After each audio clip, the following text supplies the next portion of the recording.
Arema FC bangkit, Jeffer Roka minta kegiatan tim didampingi psikolog. Arema FC perlahan-lahan bangkit dari tragedi Stadion Kanjuruhan 1 Oktober 2022 yang menewaskan 130 orang dan melukai 622 orang. Pelatih Jeffer Roka mengajak tim kembali berdiri dan bergerak maju untuk melanjutkan cita-cita Aremania dan para korban. Pada proses pemulihan ini, ia meminta pada manajemen adanya pendampingan psikolog pada kegiatan tim. Bimbingan psikologis sangat krusial sebab para pemain merasakan trauma yang sangat mendalam atas tragedi tersebut. Dengan kepala mata sendiri mereka menyaksikan bagaimana situasi mencekam dalam stadion. Pemain juga melihat langsung banyaknya korban berjatuhan yang dievakuasi di dalam ruang ganti pemain. Saya mau mau jalan-jalan. Semua pelatih akan minta waktu. Ya, saya nggak minta waktu, saya cuma minta disupport. Cukup? Siap? Cukup ya, oke, makasih. Arema FC bangkit, Jeffer Roka minta kegiatan tim didampingi psikolog. Arema FC perlahan-lahan bangkit dari tragedi Stadion Kanjuruhan 1 Oktober 2022 yang menewaskan 130 orang dan melukai 622 orang. Pelatih Jeffer Roka mengajak tim kembali berdiri dan bergerak maju untuk melanjutkan cita-cita Aremania dan para korban. Pada proses pemulihan ini, ia meminta pada manajemen adanya pendampingan psikolog pada kegiatan tim. Bimbingan psikologis sangat krusial sebab para pemain merasakan trauma yang sangat mendalam atas tragedi tersebut. Dengan kepala mata sendiri mereka menyaksikan bagaimana situasi mencekam dalam stadion. Pemain juga melihat langsung banyaknya korban berjatuhan yang dievakuasi di dalam ruang ganti pemain. Murni, ya, ini saya mau mau jalan-jalan. Jadi semua pelatih akan minta waktu. Ya, saya nggak minta waktu, saya cuma minta disupport. Oke, cukup? Siap? Cukup ya, oke, makasih.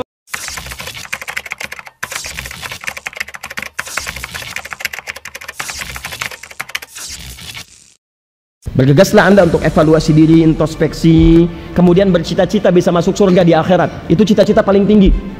Ingat, cita-cita paling tinggi itu bukan urusan dunia. Dunia itu kecil, dengan langit aja masih tinggi langit.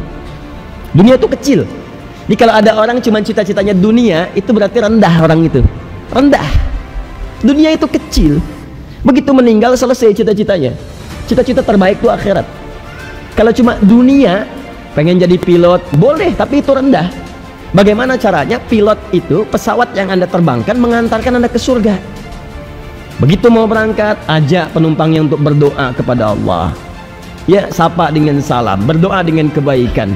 Bahkan di atas bisa Anda sampaikan. Mari kita berdoa kepada Allah Subhanahu wa taala, semoga diberikan oleh Allah Subhanahu wa taala kelancaran dalam penerbangan, diselamatkan sampai tujuan. Bismillahirrahmanirrahim. Di atas Anda praktekkan.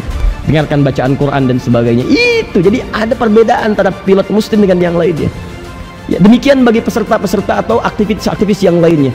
Apakah di kantor, di kampus dan sebagainya, itu yang kita bawa. Di cita-citanya akhirat. Anda mau masuk surga yang mana? Bukan cuma surga, itu pun masih rendah. Apakah surganya bersama Nabi? Apakah di taman surga, seluas langit dan bumi? Atau yang penting masuk surga? Yang penting surga aja deh. Saya nggak muluk-muluk gitu kan? Baik. Siapa yang pilih yang keempat? Yang penting surga. Baik. Ada zaman Nabi sudah ada. Lihat di hadis Muslim. Seorang badui datang kepada Nabi SAW. Dia berkata, "Ya Rasulullah, bima ma'na?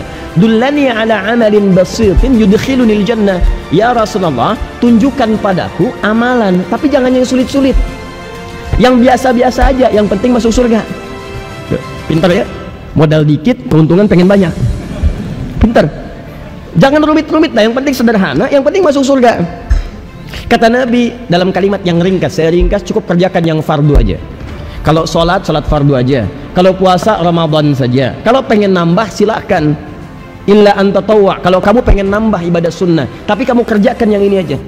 Kata orang ini, siap ya Rasulullah, saya akan komitmen mengerjakan yang wajib aja, nggak akan pernah saya kerjakan yang sunnah. Dan saya akan jaga diri saya, supaya saya komitmen mengerjakan yang fardu itu dengan meninggalkan maksiat. Fantalaqa, pergi orang itu. Begitu pergi, kata Nabi, aflaha in sadaqa, au dakhalal jannah in sadaqa. Kalau dia benar dengan janjinya, masuk surga dia. Tapi tidak disebutkan surga yang mana. Tuh. Mau seperti itu? Kalau mau itu pilihan, cuman konsekuensinya Anda mesti juga menjaga diri dari maksiat. Sebab rumus maksiat kan begini rumusnya. Anda kerjakan taat, sholat, kemudian bermaksiat, maka maksiat ini akan mengambil pahala dari yang taat tadi, ambil. Jadi kalau ada orang sholat kemudian mencela orang lain, di hadis Muslim, pahala sholatnya dipindahkan pada yang dicela. Anda ikut taklim saat bersamaan misalnya membicarakan keburukan orang, maka pahala taklim dipindahkan kepada yang dibicarakan tadi. Sekarang siapa yang bebas dari maksiat dalam kehidupannya? Mata berapa kali maksiat, telinga berapa kali maksiat. Jadi saya katakan kalau pasang target masuk surga, jangan yang rendah-rendah, tinggi sekalian. Surga paling tinggi 100%. Jadi kalau nggak nyampe ke sini, nyangkutnya jelas. Minimal taman surga gitu kan. Tapi kalau Anda pasang target yang paling bawah, yang penting masuk surga. Kalau nggak nyampe, di mana nyangkutnya? Paham ya? Nah, karena itu saya ingin mengajak demikian. Dan cara terbaik untuk mendapatkan perubahan hidup, kata Nabi dalam hadis riwayat Muslim nomor hadis 1162, Nabi mengatakan, khairukum man ta'allamal Qur'ana wa 'allamah. Yang terbaik di antara kalian kalau ingin cari bekal dalam kehidupan dunia untuk menuju Allah adalah orang yang mau belajar Al-Quran kemudian mengamalkan, mengajarkan kembali apa yang telah dipelajari itu. Inilah ikhtiar kita setiap pekan. Kita duduk berkumpul di sini sama-sama mencari bekal untuk jadi orang baik dan bekal terbaik menuju Allah Subhanahu wa taala. Jadi masa iya dalam sepekan gak ada untuk bekal akhirat kita. Anda kerja untuk urusan dunia tiap pagi sebelum subuh berangkat. Masa urusan akhirat gak punya waktu sekali sepekan?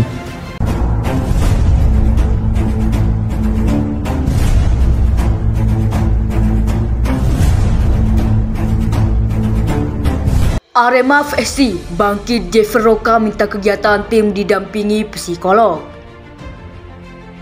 Arema FC perlahan-lahan bangkit dari tragedi Stadion Kanjuruhan 1 Oktober 2022 yang menewaskan 130 orang dan melukai 622 orang.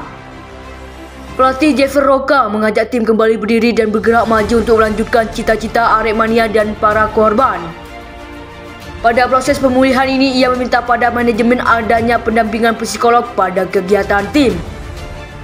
Bimbingan psikologis sangat krusial sebab para pemain merasakan trauma yang sangat mendalam atas tragedi tersebut. Dengan kepala mata sendiri mereka menyaksikan bagaimana situasi mencekam dalam stadion. Pemain juga melihat langsung banyaknya korban berjatuhan yang dievakuasi di dalam ruang ganti pemain. Bahkan beberapa korban ada yang menghembuskan nafas terakhirnya di pelukan pemain. Pengalaman tersebut merubah banyak hal dalam diri pemain, khususnya dari segi mental dan psikis.